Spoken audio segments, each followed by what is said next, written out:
pinakahuli sa ating minomonitor na si Tropical Storm Kaloy na may international name na hagupit.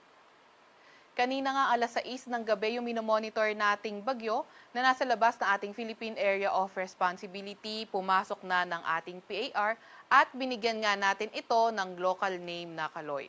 Kanina alas 10 ng gabi huli itong namataan sa layong 870 kilometers east ng northeastern Mindanao. Nagtataglay ng lakas na hangin na 65 kilometers per hour at bugso na abot sa 80 kilometers per hour. Narito nga yung pinakahuling track ni Kaloy. Sa buong forecast period ganitong si Kaloy, posible itong kumilos sa direksyong west-northwestward. At in the next 24 or in the next 12 hours, posibleng mapanatili nito yung kanyang lakas. At pagdating ng bukas ng gabi, doon na nga posibleng magsimula yung kanyang weakening trend. Pagdating bukas, posible na nga maging isa na lamang tropical depression si Bagyong Kaloy at pagdating ng Lunes, posible isa na nga lamang itong low pressure area. In the next 24 hours, di naman natin nakikita na magdadala ito ng mga kalat-kalat na pagulan, pero pagdating ng Tuesday to Wednesday, kahit low pressure area na nga lamang itong si Kaloy, ay posibleng magdala ito ng mga kalat-kalat na pagulan sa may silangang bahagi ng Visayas at Mindanao, kaya patuloy pa rin tayong mag-antabay sa mga update ng Pag-asa.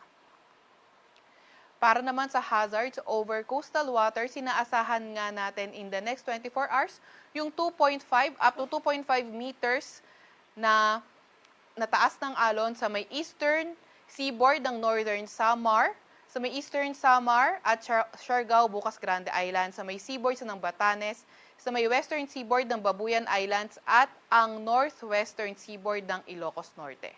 Up to 2 meters naman sa nalalabing bahagi or nalalabing seaboards ng Ilocos Norte at Babuyan Islands, eastern seaboard ng Cagayan, Isabela, Camarines Norte, Catanduanes, Albay, Sorsogon, Dinagat Islands, Surigao del Sur at Davao Oriental, northern seaboards ng Camarines Sur, Catanduanes at northern Samar. Kaya yung may mga maliliit na sasakyang pandagat, kailangan mag-ingat kapag babaybay sa mga lugar na ito at kung maaari ay iwasan na nga natin maglayag sa ganitong kondisyon.